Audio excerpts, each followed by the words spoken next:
안녕하세요. 반갑습니다. 하나님의 은혜와 평강이 늘 함께하는 토요일이 되시기를 바라고 기도합니다. 오늘 함께 드릴 찬송은요, 나는 하나님을 예배하는 예배자입니다. 우리 모두 온전하신 주님을 닮아가는 삶으로 하나님을 예배하는 삶의 예배자들이 다 되시기를 바랍니다. 함께 찬양하겠습니다.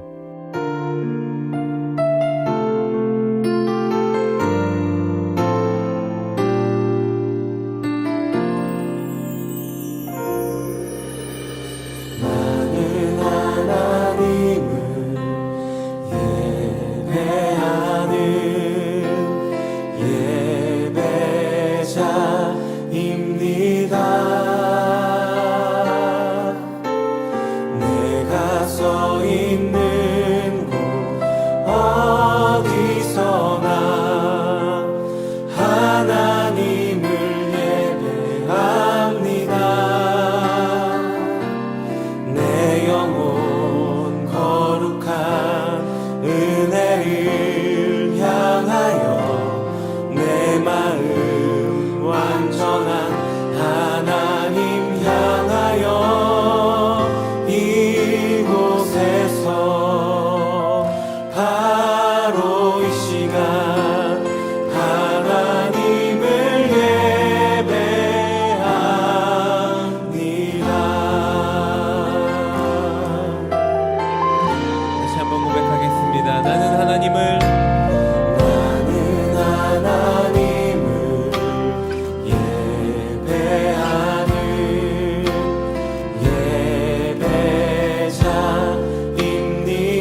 이제 함께 말씀을 봅니다.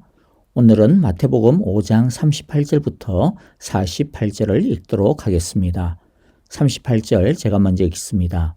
눈은 눈으로 이는 이로 갚아라 하고 말한 것을 너희는 들었다. 그러나 나는 너희에게 말한다. 악한 사람에게 맞서지 말아라. 누가 내 오른쪽 뺨을 치거든 왼쪽 뺨마저 돌려대어라. 너를 그러 고소하여 내 속옷을 가지려는 사람에게는 그도까지도 내주어라. 누가 너더러 억지로 오리를 가자고 하거든 십리를 같이 가주어라. 내게 달라고 하는 사람에게는 주고 내게 꾸려고 하는 사람을 물리치지 말아라. 내 이웃을 사랑하고 내 원수를 미워하여라 하고 말한 것을 너희는 들었다. 그러나 나는 너희에게 말한다. 너희 원수를 사랑하고 너희를 박해하는 사람을 위하여 기도하여라.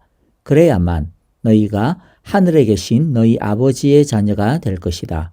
아버지께서는 악한 사람에게나 선한 사람에게나 똑같이 해를 떠오르게 하시고 의로운 사람에게나 불의한 사람에게나 똑같이 비를 내려 주신다. 너희를 사랑하는 사람만 너희가 사랑하면 무슨 상을 받겠느냐? 세리도 그만큼은 하지 않느냐? 또 너희가 너희 형제 자매들에게만 인사를 하면서 지내면 남보다 나을 것이 무엇이냐? 이방 사람들도 그만큼은 하지 않느냐? 그러므로 하늘에 계신 너희 아버지께서 완전하신 것 같이 너희도 완전하여라. 아멘. 예수님이 우리들에게 하시는 제자로서의 삶의 기준은 높습니다. 48절에 보면 그러므로 하늘에 계신 너희 아버지께서 완전하신 것 같이 너희도 완전하여라 라고 말씀하십니다.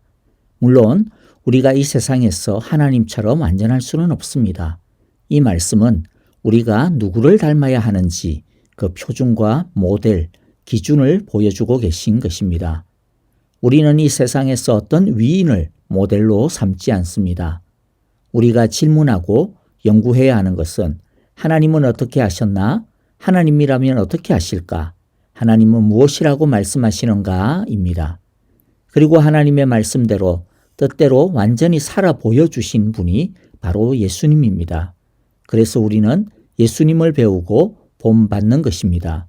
제자란 다른 사람이 아니라 바로 예수님을 본받고 따르는 사람인 것입니다. 예수님은 오늘 우리에게 두 가지 새로운 기준을 제시해 주고 계십니다. 첫째는 38절부터 42절입니다. 먼저 악한 사람들에 대해 우리가 어떻게 대처해야 하는가라고 하는 기준을 말씀해 주고 계시는데요. 옛 율법에는 이에는 이, 눈에는 눈이라고 하는 동종보복의 원칙이 있었습니다. 그래서 누군가 나에게 하나를 잘못하면 나도 그 사람에게 하나를 되갚는 것은 정당하다라고 생각하는 것이 상식이었습니다. 사실 이에는 이, 눈에는 눈이라고 하는 이 규정은 너무 지나친 보복을 하지 못하도록 하기 위해 세워진 규칙이었습니다. 왜냐하면 어떤 경우에는 이를 상하게 하였음에도 불구하고 지나치게 복수를 하여 이에 더하여 눈, 코, 심지어 생명까지 해야 하는 일들이 일어났기 때문입니다. 특히 힘을 가진 사람들은 힘이 약한 사람들에게 자신들의 힘으로 더 심하게 보복하는 것이 다반사였습니다. 그래서 하나님은 절대로 손해를 입은 이상으로 다른 사람에게 안갚음을 못하도록 정하신 것입니다. 그러니까 이 법의 근본 정신은 사람 안에 있는 악한 마음을 다스리고 약한 사람을 보호하고자 하는 정신인 것입니다. 그런데 나중에 사람들은 이런 정신과는 동떨어져서 비록 과도하게 보복은 하지는 않는다 하더라도 그런데 반드시 손해를 당한 만큼만은 받아내는 것이 정의를 이루는 것이라고 여겼습니다. 그러면서 자신들은 율법의 규정을 잘 지킨다고 생각했던 것입니다. 그러나 예수님은 그들이 놓치고 있었던 참된 율법의 정신을 가르쳐 주십니다. 39절부터 42절인데요. 39절을 먼저 보면 그러나 나는 너희에게 말한다. 악한 사람에게 맞서지 말아라. 누가 내 오른뺨을 치거든 왼쪽 뺨마저 돌려대어라. 이 말씀은 선으로 악을 맞서라는 뜻입니다. 미움을 미움으로 대갚아서는 계속 미움의 악순환만 반복될 뿐이기 때문입니다. 누군가는 이 악과 보복의 고리를 끊어야 하는데 누가 끊어야 한다는 말입니까? 바로 예수님의 제자들인 우리가 끊어야 한다는 것입니다. 이 미움과 보복의 고리를 끊는 용서는 왼쪽 뺨마저 얻어 터지는 아픔과 손해가 있을 수 있습니다. 아픔과 손해가 없다라는 뜻이 아닙니다. 하지만 그 이후 얻는 것은 훨씬 더 클 것이라는 것이죠. 그러므로 예수님은 우리에게 너희가 먼저 그 미움과 보복의 고리를 끊는 용서를 하라고 말씀하고 계시는 겁니다. 40절에 보면 너를 걸어 고소하여 내 속옷을 가지려는 사람에게는 겉옷까지도 내주어라 말씀합니다. 이것은 사랑으로 미움의 불을 꺼트리라는 말씀입니다. 속옷과 겉옷까지 내주면 남는 게 뭐 있습니까? 아무것도 없습니다. 알몸입니다. 자신의 모든 것, 마지막 하나까지 다 내주라는 것이죠. 알몸이니 자신의 수치마저도 다 드러내라는 뜻입니다. 미움의 불을 꺼트리는 것이 우리는 얼마나 어려운 일인지를 잘 압니다.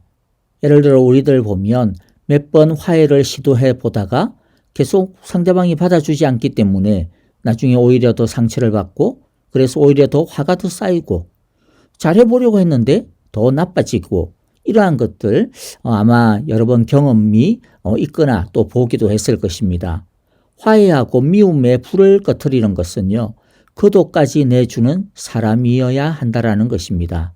마지막까지 인내하고 견디지 않으면 안 된다. 그러므로 겉옷까지 다 주는 마음을 가지라라는 것입니다. 더럽고 치사한 꼴까지 감내하고 인내해야만 미움의 불길이 잡힐 수 있는 것입니다. 그러므로 주님은 너희들의 모든 것 마지막까지 심지어는 너희들의 그 자존심까지도 다 내어주는 그러한 사랑으로 미움의 불을 꺼트리라고 말씀하고 계시는 것입니다. 41절 42절에 보면 누가 너더러 억지로 오리를 가자고 하거든 십리를 가주어라. 내게 달라는 사람에게는 주고 내게 꾸려고 하는 사람을 물리치지 말아라 말씀합니다. 무슨 말입니까? 중요한 것은 억지로 하지 말라라는 것입니다. 예를 들어 볼게요. 사실 초대교회 당시 처음에 많은 성도들이 사회적으로 을의 위치에 있는 사람들이었습니다. 노예나 사회 하층민의 비율이 훨씬 많았습니다. 노예나 남의 밑에서 힘겹게 날품을 팔아 살아가는 것이 뭐가 그렇게 재밌고 좋았겠습니까? 날마다 주인의 지시와 억압적인 처사에 시달렸을 것입니다. 하나님께서는 그런데 그들을 위해 노예 해방을 혁명을 일으키지 않았습니다. 그러나 제도적인 혁명이 아니라 정신적인 혁명을 통하여서 그들을 노예의 삶에서부터 해방시키셨습니다.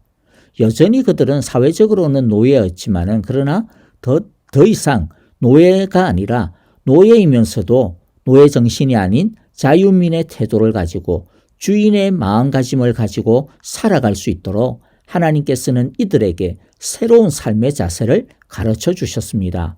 에베소서 6장 5절부터 8절을 한번 보면요. 한번 읽어볼게요.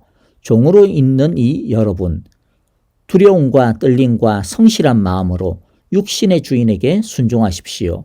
그리스도께 하듯이 해야 합니다. 사람을 기쁘게 하는 자들처럼 눈가림으로 하지 말고 그리스도의 종답게 진심으로 하나님의 뜻을 실천하십시오. 사람에게가 아니라 하나님께 하듯이 기쁜 마음으로 섬기십시오. 선한 일을 하는 사람은 종이든지 자유인이든지 각각 그 갚음을 주님께로부터 받게 됨을 여러분은 아십시오. 억지로 마지못해서 힘에 눌려서 하는 것이 아니라 사랑과 희생과 섬김에 기쁜 마음으로 하라는 것이죠. 우리가 이 세상에 살면서 을의 위치에서 나보다 갑의 위치에 있는 사람으로부터 때로는 부당한 일을 당할 수도 있습니다. 그럴 때 억지로 하게 되면 얼마나 억울하겠습니까? 얼마나 자존심 상하고 화가 나겠습니까? 그러나 우리는 새로운 정신으로 섬겨야 합니다. 죄가 아닌 이상은 이왕 하는 것, 사람이 아니라 주님께서 맡기신 것이다 라고 하는 생각을 가지고 섬기는 것입니다. 눈가림이 아니라 그냥 사람들한테 좋게 보이려고 그렇게 하는 것이 아니라 그리스도의 종답게 진심으로 기쁨으로 섬기는 것입니다. 이럴 때 다른 사람은 우리를 더 피곤하기 위해서 억지로 뭔가 이렇게 갑질을 했다 할지라도 우리는 오히려 그 갑질을 하나님 앞에서 즐거움으로 섬김으로 나중에 하나님의 축복과 상급을 받는 놀라운 일로 바꾸는 것이죠. 이것이 바로 우리가 보여야 하는 그리스도의 제자의 삶의 모습인 것입니다. 여러분, 이러한 것들은 세상 원리에 선행을 약간 추가한 정도가 아니라 완전히 다른 삶의 방식을 말씀하고 있습니다. 악행한 자를 향한 용서, 이웃을 향한 희생과 섬김이 기독교의 기본 정신임을 주님께서 가르쳐 주시고 있는 것입니다. 성도에게는 사랑과 섬김의 삶으로 이미 임한 하나님의 나라를 이 세상에 보여주어야 하는 사명이 있음을 우리 모두 잊지 말기를 바랍니다. 둘째는 43절부터 47절에 주신 새 계명인데요. 원수를 사랑하라고 하시는 말씀입니다. 우리는 나한테 잘해주는 사람에게 잘해주고 나를 미워하는 사람은 되도록이면 미워하고 나도 똑같이 미움으로 대갚아주는 것이 우리의 본능과 본성일 것입니다. 어느 누가 이런 모습을 잘못되었다라고 말하지 않을 것입니다.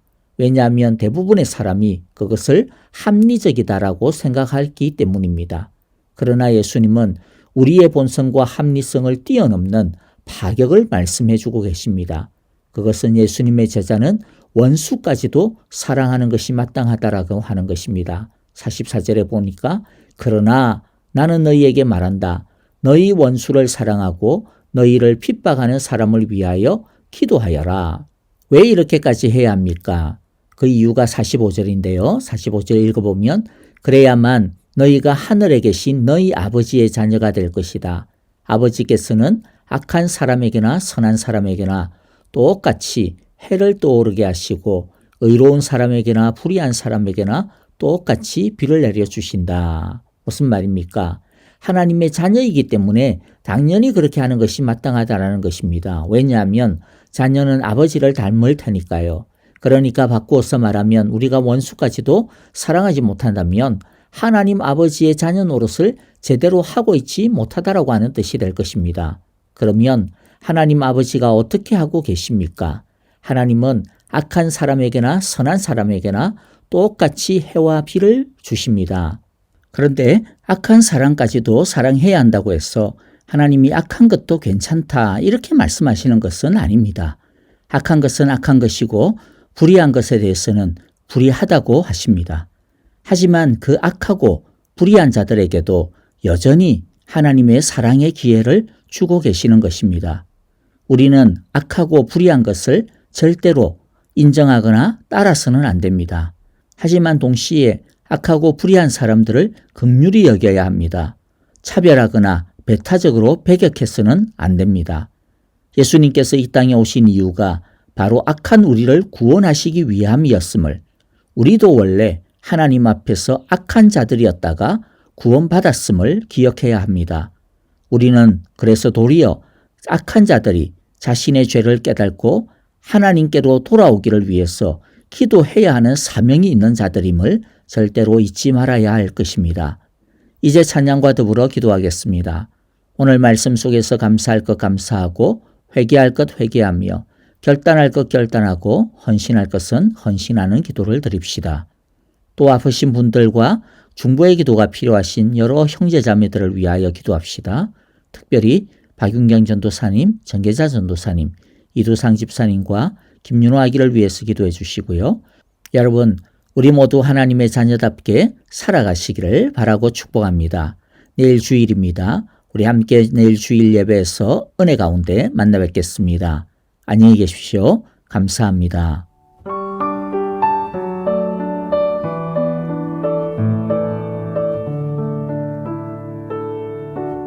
항상 진실해 내 맘 바꾸사 하나님답게 하여 주소서. 항상 진실해 내 맘 바꾸사 하나님 닮게 하여 주소서. 주는 토기장이 나는 진흙, 날 빚으소서. 기도하오니 항상 진실케 내 맘 바꾸사 하나님 닮게 하여 주소서.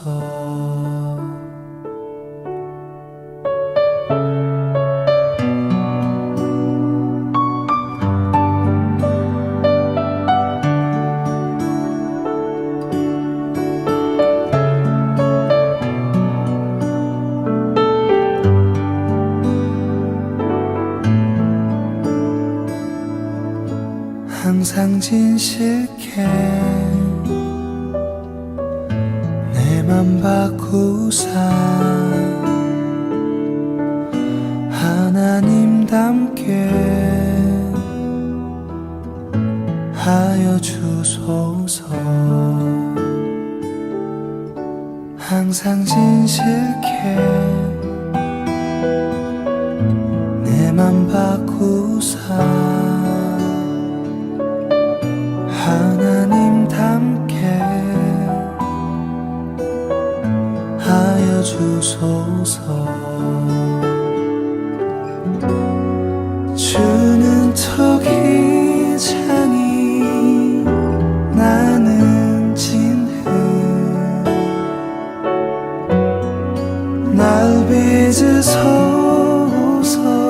기도하오니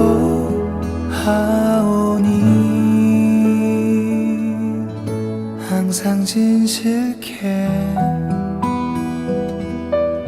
내 맘 바꾸사 하나님 닮게 하여 주소서.